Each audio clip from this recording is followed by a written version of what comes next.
Meridiano da cartógrafa. Poderia uma mulher construir toda a sua carreira sobre uma mentira, ainda assim, merecer ser amada?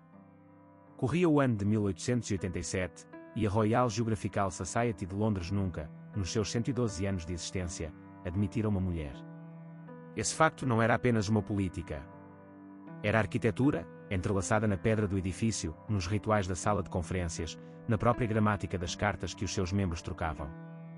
E, ainda assim, no outono desse ano, o seu jovem membro mais celebrado passara os últimos 4 meses a corresponder-se com uma cartógrafa em Viena cujos mapas do interior otomano eram tão precisos, tão luminosamente detalhados, que 3 equipas de expedição distintas haviam solicitado o seu trabalho pelo nome. O seu nome, claro, era o problema. Assinara cada carta, cada artigo, cada levantamento anotado como e vós. Apenas iniciais. A sociedade assumia, como sempre fizera, que iniciais significavam um homem. A cartógrafa tinha 31 anos, era filha de um topógrafo que lhe ensinara a ler a topografia antes de conseguir ler frases, e estivera escondida dentro dessas 2 letras durante 9 anos. Não por vergonha. Por estratégia. Aprendera cedo que o mundo não levaria o seu trabalho a sério se soubesse que as suas mãos o tinham desenhado, por isso tornara-se invisível dentro do seu ofício, e o seu ofício tornara-se suficientemente brilhante para viajar sem ela. O membro da sociedade tinha 34 anos, geógrafo de formação e viajante por compulsão, o segundo filho de uma família de Shropshire que esperava que ele gerisse a propriedade familiar e que ficara silenciosamente horrorizada quando ele escolhera, em vez disso, passar os seus 20 anos a mapear sistemas fluviais na Anatólia. Era conhecido nos corredores da sociedade como rigoroso, exigente com a precisão e constitucionalmente incapaz de aceitar trabalhos em que não confiava. Elogiara vós numa conferência perante os seus colegas. Chamara aos mapas de Viena uma forma de gênio. Chegou a Viena em outubro para encomendar novo trabalho para uma próxima expedição ao Nilo. Esperava encontrar um erudito. Em vez disso, encontrou-a, no seu estúdio por cima de uma relojoaria, rodeada de instrumentos de desenho e pilhas de notas de levantamento, tinta nos dedos e uma expressão no rosto que lhe disse, no espaço de 2 segundos, que ela esperava que aquele encontro corresse mal. Não planeara enganá-lo pessoalmente. Planeara dizer-lhe de imediato. Ensaiara-o.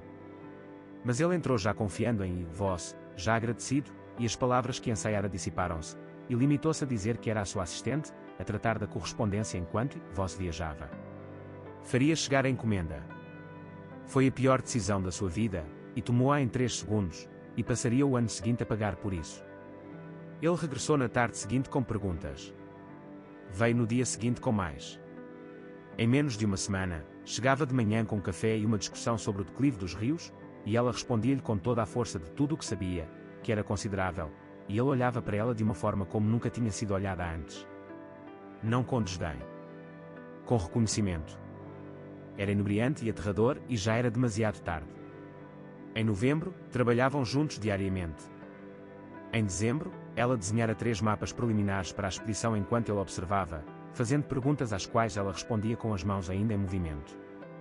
Em janeiro, ele dissera-lhe, em voz baixa, durante um jantar num café perto da Stephansdom, que achava que ela era a pessoa mais notável que encontrara numa década de viagens. Não estava a falar com vós. Estava a falar com ela. Com a mulher que afirmava ser a assistente. E vós, sentada em frente dele com o garfo ainda na mão, sentiu o frio particular de uma mentira que crescera o suficiente para ter a sua própria gravidade. Tinha medo de algo específico, e tinha-o há 9 anos, que o seu trabalho, se lhe fosse corretamente atribuído, seria reclassificado. Não rejeitado de imediato, talvez, mas discretamente deslocado da categoria de contributo sério para a de realização encantadora, da forma como as pessoas falavam de uma mulher que tocava piano lindamente, como se a beleza fosse o limite do que poderia alcançar. Tinha construído vós para escapar a essa reclassificação, e agora vós tornara-se a parede entre ela e a única pessoa que alguma vez olhara para o seu trabalho e sentira, suspeitava ela, algo próximo do que ela sentia ao criá-lo. Ele tinha o seu próprio medo, que ela ainda não conhecia. Tinha passado a sua carreira a recusar permitir que o sentimento pessoal comprometesse o julgamento profissional, porque tinha visto o pai arruinar 3 relações de negócio por sentimentalismo, e decidira, aos 22 anos, que escolheria sempre a correção em vez do conforto. Construíra uma reputação com base nisso. Tinha orgulho nisso. Também o tornara solitário de uma forma que deixara de examinar. Em fevereiro, contou-lhe finalmente. Não porque tivesse reunido coragem, mas porque o calendário da expedição avançara, porque a sociedade estava a solicitar um contrato formal com vós, e porque continuar a ficção exigiria que inventasse um homem e o sustentasse através de correspondência durante mais 8 meses, o que não podia fazer. Contou-lhe numa tarde de terça-feira, no estúdio, sem preâmbulos, porque já tinha aprendido que ele reagia mal a longas introduções. Disse-lhe que Voss era ela. Sempre fora ela. Que cada mapa que ele elogiara, cada técnica que ele descrevera como inovadora, cada levantamento que enviara 3 equipas de expedição em segurança através de território desconhecido, fora desenhado pela mulher que ele tratara como assistente. Ele permaneceu em silêncio durante muito tempo. Quando falou, disse que precisava de pensar, e saiu. Ela não teve notícias dele durante 9 dias, o que, como descreveria mais tarde à irmã numa carta, foram os 9 dias mais instrutivos da sua vida, porque durante eles descobriu que tinha estado à espera, sem o saber plenamente, que alguém tivesse a oportunidade de a valorizar honestamente e escolhesse fazê-lo. Tinha construído e a voz para se proteger da rejeição e, ao fazê-lo, tornar a rejeição real impossível. Estivera segura e estivera sozinha, e confundira os dois estados durante quase uma década. Ele, durante esses 9 dias, esteve a conduzir o seu próprio ajuste de contas privado. Estava zangado, depois envergonhava-se da sua zanga, e depois voltava a zangar-se.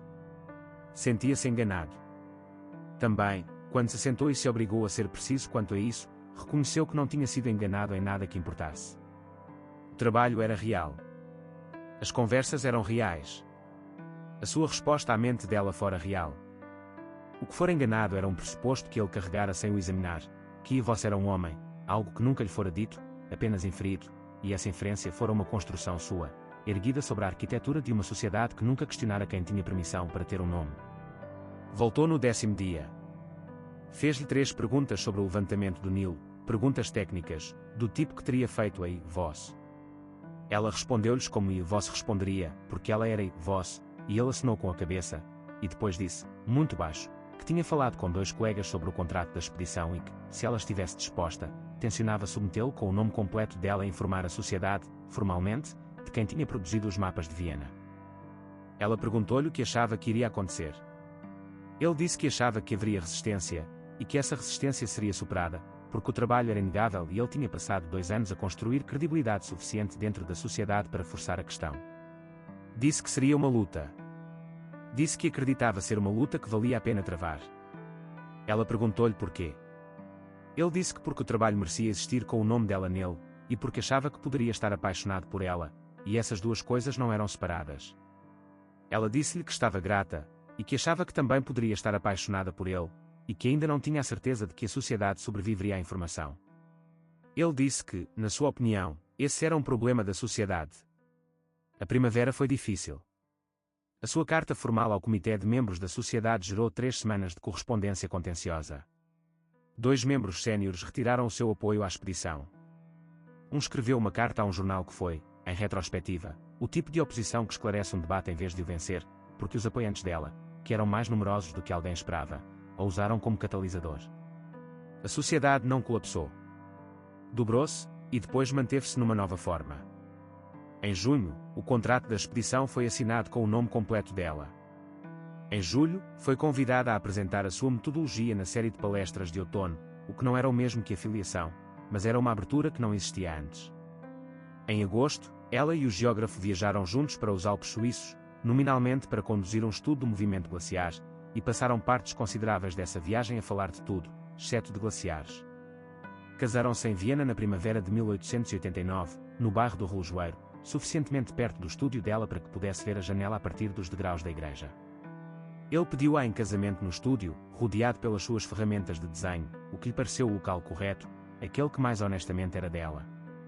Ela aceitou de imediato, o que o surpreendeu ligeiramente, porque ele esperava que ela pensasse mais tempo sobre isso. Ela disse-lhe que estava a pensar nisso desde fevereiro. A expedição ao Nilo produziu 7 mapas, todos atribuídos em conjunto, todos posteriormente utilizados por 4 organizações geográficas distintas em 3 países.